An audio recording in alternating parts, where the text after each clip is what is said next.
Assalamualaikum warahmatullahi wabarakatuh. Kami dari kelompok 2 sejarah akan mempresentasikan tentang penataan kembali hubungan luar negeri Indonesia setelah Soeharto sebagai pejabat presiden. Anggota kami terdiri dari Alicia Pratami, Balkisa Putri Salesya, Dita Malwasyifa, Erik Rahman, dan Esther Vivi Natasha Sitohang.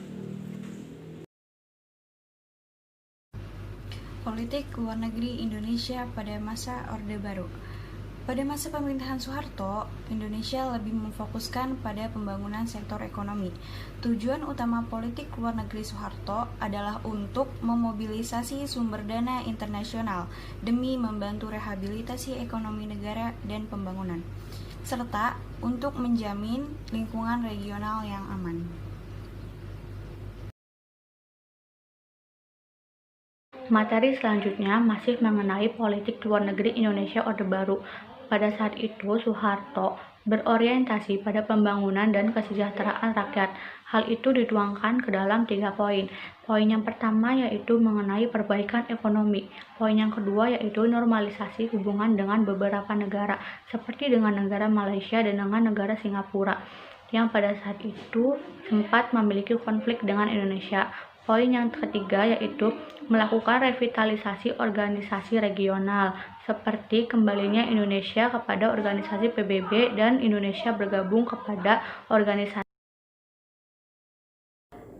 Di sini saya akan menjelaskan tentang perbaikan ekonomi politik luar negeri Indonesia pada masa Orde Baru. Pertama, Indonesia membutuhkan modal besar untuk memperbaiki perekonomian. Kedua, Soeharto membuka investasi modal besar dengan mengeluarkan Undang-Undang Modal Asing pada tanggal 1 Januari. Ketiga, pada tahun 1967, Indonesia membentuk negara-negara pendonor Forum Intergovernmental Group in Indonesia atau yang disebut dengan IGGI. Dengan mengimplementasi Undang-Undang Penanaman Modal Asing pada tahun 1967 dan Undang-Undang Penanaman Modal Dalam Negeri pada tahun 1968, kedua undang-undang ini mengandung insentif-insentif yang menarik bagi para investor untuk berinvestasi di negara ini dan berdampak pada pertumbuhan ekonomi lebih dari 10% pada tahun 1968.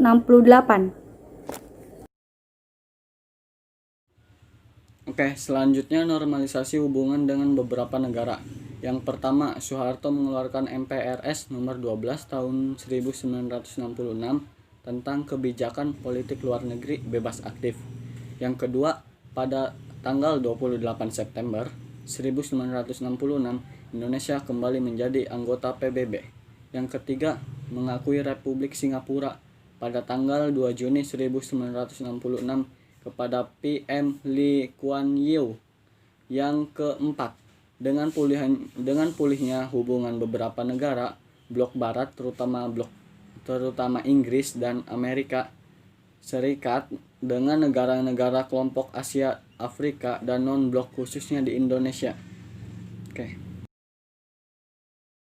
Terakhir adalah melakukan revitalisasi organisasi regional, ditandai oleh Jakarta Record, yaitu pada tanggal 11 Agustus 1966.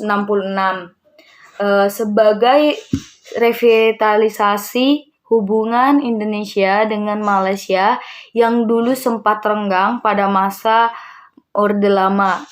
Kemudian pada tanggal 8 Agustus 1967 berhasil ditandatangani